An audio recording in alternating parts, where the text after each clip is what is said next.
जरत्कारुर जगत गौरी मनसा सिद्धि योगिनी वैष्णवी नाग भगिनी शैवी नागेश्वरी तथा जरत्कारु प्रिया आस्तिक माता विष हरेति च महाज्ञान युक्ता च वसा देवी विश्व पूजिता द्वादशे तानि नामानि पूजा काले तु या पठेत तस्य नागमयं नास्ति तस्य वंशोद्भवस्य च। प्रिय भक्तगणों, आज हम महादेव जी की प्रिय शिष्या और नागों के विष का नाश करने वाली देवी मनसा की कथा का श्रवण करेंगे। भगवान विष्णु कहते हैं, जो मनुष्य पंचमी तिथि को मन से ध्यान करके भक्ति भाव के साथ मनसा देवी का आवाहन करके पूजा करता है वह धनवान, पुत्रवान और कीर्तिवान होता है। जो मनुष्य मनसा देवी की उपासना करता है उसे और उसके वंश को नागों से भय नहीं हो सकता। मनसा देवी की प्रसन्नता के लिए इस कथा को पूरा अवश्य सुने। इस कथा को बीच में आधा अधूरा छोड़ने की भूल ना करें। मनसा देवी की कथा का वर्णन अनेक पुराणों में मिलता है। आज हम देवी भागवत पुराण के 9वें स्कंध में वर्णित कथा का श्रवण करेंगे। ये कथा भगवान विष्णु ने नारद जी को सुनाई थी। कथा आरंभ करने से पहले हम मनसा देवी के उन 12 नामों का श्रवण करते हैं जिनसे सांपों का भय नहीं रहता। ये देवी कश्यप जी की मानसी कन्या होने के कारण मनसा के नाम से विख्यात हैं। इन्होंने 3 युगों तक भगवान श्री कृष्ण की तपस्या की है। तब इनके वस्त्र और शरीर को जीर्ण देखकर भगवान श्री कृष्ण ने इनका नाम जरत्कारु रख दिया। मन को मुग्ध करने वाली मनसा देवी जगत गौरी के नाम से भी विख्यात हैं। भगवान शिव से शिक्षा प्राप्त करने के कारण ये देवी शैवी कहलाती हैं। भगवान विष्णु की उपासना करने के कारण इन्हें वैष्णवी कहा जाता है। राजा जन्मेजय के यज्ञ में इन्होंने नागों के प्राणों की रक्षा की थी, इसीलिए इनका नाम नागेश्वरी और नाग भगिनी पड़ गया। विष का नाश करने में समर्थ होने से इनका नाम विषहरी है। इन्हें भगवान शिव से योग सिद्धि प्राप्त हुई थी, इसीलिए ये सिद्ध योगिनी कहलाने लगी। भगवान शिव से ज्ञान और योग आदि प्राप्त करने के कारण इन्हें मृत संजीवनी और महाज्ञान युता भी कहते हैं। जन्मेजय का सर्प यज्ञ बंद कराने वाले आस्तिक मुनि की माता ये मनसा देवी हैं, इसीलिए ये जगत में आस्तिक माता के नाम से विख्यात हैं। जरत्कारु मुनि की पत्नी होने के कारण इन्हें जरत्कारु प्रिया भी कहा जाता है। भगवान विष्णु कहते हैं, जरत्कारु जगत गौरी मनसा सिद्ध योगिनी वैष्णवी नाग भगिनी शैवी नागेश्वरी जरत्कारु प्रिया आस्तिक माता विषहरी और महाज्ञान युता, इन 12 नामों से विश्व इन्हें पूजता है। जो मनुष्य पूजा के साथ मनसा देवी के इन 12 नामों का पाठ करता है उसे और उसके वंश को सांप का भय नहीं हो सकता। जो नित्य इसका पाठ करता है उसे देखकर नाग भाग जाते हैं। अब हम मनसा देवी की कथा का श्रवण करते हैं। प्राचीन समय की बात है। पृथ्वी के सभी मानव नागों के भय से भयभीत हो गए थे, इसीलिए सबने मुनिवर कश्यप की शरण ली। कश्यप जी भी भयभीत हो गए, लेकिन उन्होंने ब्रह्मा जी के सहयोग से मंत्रों की रचना की। साथ ही ब्रह्मा जी ने अपने मन से उत्पन्न करके इन देवी को इस मन की अधिष्ठात्री देवी बना दिया। तपस्या और मन से प्रकट होने के कारण ये देवी मनसा के नाम से विख्यात हुई। कुमारी अवस्था में ही ये भगवान शंकर के धाम में चली गई थीं। कैलाश में पहुंचकर इन्होंने भक्ति पूर्वक भगवान शिव की स्तुति की। मनसा देवी ने देवताओं के 1000 वर्षों तक भगवान शंकर की उपासना की। तब भगवान शिव इन पर प्रसन्न हो गए। भगवान शिव ने प्रसन्न होकर इन्हें ज्ञान प्रदान किया और सामवेद का अध्ययन कराया।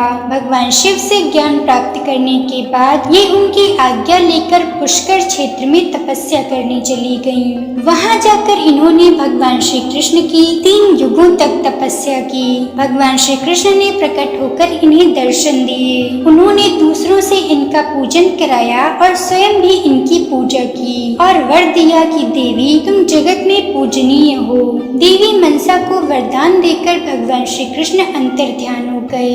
इस तरह मनसा देवी की सर्वप्रथम पूजा भगवान श्री कृष्ण ने की। इसके बाद भगवान शिव, ऋषि कश्यप, देवता, मुनि, मनु, नाग और मानव आदि ने भी मनसा देवी की पूजा की। फिर कश्यप जी ने जरत्कारु मुनि के साथ इनका विवाह कर दिया। मुनि जरत्कारु अपनी पत्नी देवी मनसा को समझाकर तपस्या करने चले गए। देवी मनसा भी कैलाश पर अपने गुरु भगवान शंकर के पास चली गईं। फिर कैलाश पर ही मंगलवार के दिन देवी मनसा के पुत्र का जन्म हुआ। पिता की अनुपस्थिति में बालक का जन्म हुआ था, इसीलिए उनके पुत्र का नाम आस्तिक हुआ। भगवान शिव ने बालक आस्तिक को चारों वेद और वेदांग स्वयं पढ़ाए। उसके बाद देवी मनसा पुत्र को लेकर अपने पिता कश्यप मुनि के आश्रम पर चली आईं। अभिमन्यु के पुत्र राजा परीक्षित के श्राप के कारण तक्षक नाग के द्वारा काटे जाने से उनकी मृत्यु हो गई। राजा परीक्षित के पुत्र जन्मेजय ने तक्षक नाग से अपने पिता की मृत्यु का बदला लेने के लिए सर्प सत्र यज्ञ का आरंभ किया। उस यज्ञ में सभी सर्प समूह सहित अपने प्राणों से हाथ धोने लगे। तक्षक नाग ने भय से घबराकर देवराज इंद्र की शरण ली। जब राजा जन्मेजय उस यज्ञ में इंद्र सहित तक्षक नाग को मारने के लिए तैयार हो गए, तब देवराज इंद्र भय से व्याकुल हो गए। उस समय देवराज इंद्र के साथ सभी देवता भगवती मनसा के पास गए। उन्होंने देवी मनसा की स्तुति की, जिसके फलस्वरूप माता की आज्ञा से आस्तिक मुनि जन्मेजय के यज्ञ में गए। उन्होंने जन्मेजय से इंद्र और तक्षक के प्राणों की रक्षा के लिए सर्प यज्ञ बंद करने की याचना की। आस्तिक मुनि की याचना पर राजा जन्मेजय ने यज्ञ बंद कर दिया। इसके बाद ब्राह्मण, देवता और मुनि सभी देवी मनसा के पास गए और सबने भगवती मनसा की पूजा और स्तुति की। मनसा देवी की पूजा करने के बाद ब्रह्मा, विष्णु और महेश की आज्ञा अनुसार सभी देवता अपने स्थान पर चले गए। जय मां मनसा देवी। सूत जी कहती हैं, जो प्रतिदिन नागेश्वर महादेव के प्राकट्य की कथा सुनता है, उसके सभी कष्टों का नाश होता है और उसकी सभी मनोकामनाएं पूरी होती हैं। इसलिए आस्तिक मुनि की माता मनसा देवी की कथा सुनने के बाद हम नागेश्वर महादेव जी की कथा का श्रवण करेंगे।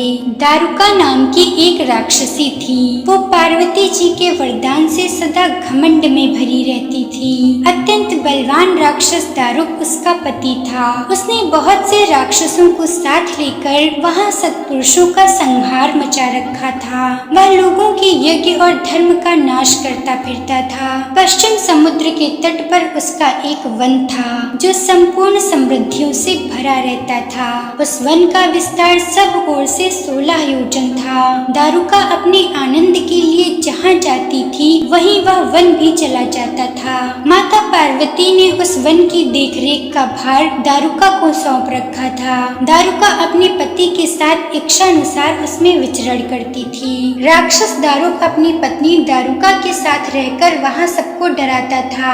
उससे भयभीत हुई प्रजा ने महर्षि औरव की शरण में जाकर उनको अपना दुख सुनाया। महर्षि औरव ने शरणागतों की रक्षा के लिए राक्षसों को यह श्राप दे दिया कि ये राक्षस यदि पृथ्वी पर प्राणियों की हिंसा या यज्ञों का विध्वंस करेंगे तो उसी समय अपने प्राणों से हाथ धो बैठेंगे। देवताओं ने जब यह बात सुनी तब उन्होंने राक्षसों पर चढ़ाई कर दी। राक्षस घबराए। यदि वे लड़ाई में देवताओं को मारते तो मुनि के श्राप से स्वयं मर जाते और यदि नहीं मारते तो पराजित होकर भूखे मर जाते। उस स्थिति में राक्षसी दारुका ने कहा कि भवानी के वरदान से मैं इस सारे वन को जहाँ चाहूँ ले जा सकती हूँ। ये कहकर वह समस्त वन को ज्यों का त्यों ले जाकर समुद्र में जा बसी। राक्षस लोग पृथ्वी पर न रहकर जल में निर्भय रहने लगे और वहाँ के प्राणियों को पीड़ा देने लगे। एक बार बहुत सी नावें उधर से आ निकली जो मनुष्यों से भरी थीं। राक्षसों ने उनमें बैठे हुए सब लोगों को पकड़ लिया और बेड़ियों से बांधकर कारागार में डाल दिया। वे उन्हें बार बार धमकियां देने लगे। उनमें सुप्रिय नाम का एक शिव भक्त था जो उस दल का सरदार था। वह बड़ा सदाचारी, भस्म और रुद्राक्ष धारण करने वाला और भगवान शिव का परम भक्त था। सुप्रिय शिव जी की पूजा किए बिना भोजन नहीं करता था। वह स्वयं तो भगवान शंकर का पूजन करता ही था, बहुत से अपने साथियों को भी उसने शिव जी की पूजा सिखा दी थी। फिर सब लोग नमः शिवाय मंत्र का जप और शंकर जी का ध्यान करने लगे। सुप्रिय को भगवान शिव का दर्शन भी होता था। दारुक राक्षस को जब इस बात का पता लगा तब उसने आकर सुप्रिय को धमकाया। उसके साथी राक्षस सुप्रिय को मारने दौड़े। उन राक्षसों को आया देख सुप्रिय के नेत्र भय से व्याकुल हो गए। वह बड़े प्रेम से भगवान शिव का चिंतन और उनके नामों का जप करने लगा। सुप्रिय ने कहा, देवेश्वर शंकर मेरी रक्षा कीजिए। कल्याणकारी त्रिलोकीनाथ शिव हमें इस दुष्ट से बचाइए। अब आप ही मेरे सर्वस्व हैं। प्रभु मैं आपका हूँ, आपके अधीन हूँ और आप ही सदा मेरे जीवन और प्राण हैं। सुप्रिय के इस प्रकार प्रार्थना करने पर भगवान शंकर एक गड्ढे से निकल पड़े। उनके साथ ही 4 दरवाजों का एक मंदिर भी प्रकट हो गया। उसके मध्य भाग में अद्भुत ज्योतिर्मय शिवलिंग प्रकाशित हो रहा था। उसके साथ शिव परिवार के सब लोग थे। सुप्रिय ने उनका दर्शन करके पूजन किया। पूजा से प्रसन्न होने पर भगवान शिव ने स्वयं पाशुपतास्त्र लेकर मुख्य राक्षसों और उनके सेवकों को भी तत्काल नष्ट कर दिया और अपने प्रिय भक्त सुप्रिय की रक्षा की। उसके बाद भगवान शिव ने उस वन को वरदान दिया कि आज से इस वन में सदा ब्राह्मण, क्षत्रिय, वैश्य और शूद्र इन चारों वर्णों के धर्मों का पालन हो। इसमें श्रेष्ठ मुनि निवास करें और तमोगुणी राक्षस इसमें कभी न रहें। शिव धर्म के उपदेशक, प्रचारक और प्रवर्तक लोग इसमें निवास करें। उसी समय राक्षसी दारुका ने दुखी होकर माता पार्वती की स्तुति की। देवी पार्वती प्रसन्न हो गई और बोली, बताओ तुम्हारा क्या कार्य करूं? उसने कहा, मेरे वंश की रक्षा कीजिए। माता पार्वती बोली, मैं तुम्हारी कुल की रक्षा अवश्य करूंगी। ऐसा कहकर माता पार्वती भगवान शिव से बोली, नाथ आपकी यह बात युग के अंत में सत्य होगी। तब तक यहाँ तामसी सृष्टि भी रहे, ऐसा मेरा विचार है। मैं भी आपकी ही हूँ और आपके आश्रय में रहती हूँ, इसलिए मेरी इस बात को भी सत्य कीजिए। यह राक्षसी दारुका देवी है, मेरी ही शक्ति है और राक्षसियों में शक्तिशाली है, इसीलिए यही राक्षसों के राज्य का शासन करे। ये राक्षस पत्नियां जिन पुत्रों को पैदा करेंगी वे सब मिलकर इस वन में निवास करें, ये मेरी इच्छा है। भगवान शिव बोले, प्रिय यदि तुम ऐसी बात कहती हो तो मेरी बात सुनो। मैं भक्तों का पालन करने के लिए प्रसन्नता पूर्वक इस वन में रहूंगा। जो मनुष्य यहाँ धर्म के पालन में तत्पर हो प्रेम पूर्वक मेरा दर्शन करेगा वह चक्रवर्ती राजा होगा। कलयुग के अंत में और सतयुग के आरंभ में महासेन का पुत्र वीरसेन राजाओं का भी राजा होगा। वह मेरा भक्त और अत्यंत पराक्रमी होगा और यहाँ आकर मेरा दर्शन करेगा। दर्शन करते ही वह चक्रवर्ती सम्राट हो जाएगा। इस प्रकार बड़ी बड़ी लीलाएं करने वाले भगवान शिव और माता पार्वती हास्य युक्त वार्तालाप करके स्वयं वहाँ विराजमान हो गए। ज्योतिर्लिंग स्वरूप महादेव जी वहाँ नागेश्वर कहलाए और माता पार्वती नागेश्वरी के नाम से विख्यात हुई। सूत जी कहते हैं, नागेश्वर महादेव जी तीनों लोकों की संपूर्ण कामनाओं को सदा पूर्ण करने वाले हैं। कमेंट में जय नागेश्वर महादेव, जय माँ नागेश्वरी और जय माँ मनसा देवी अवश्य लिखें। इसी तरह की पौराणिक कथाएं सुनने के लिए हमारे चैनल को सब्सक्राइब अवश्य करें।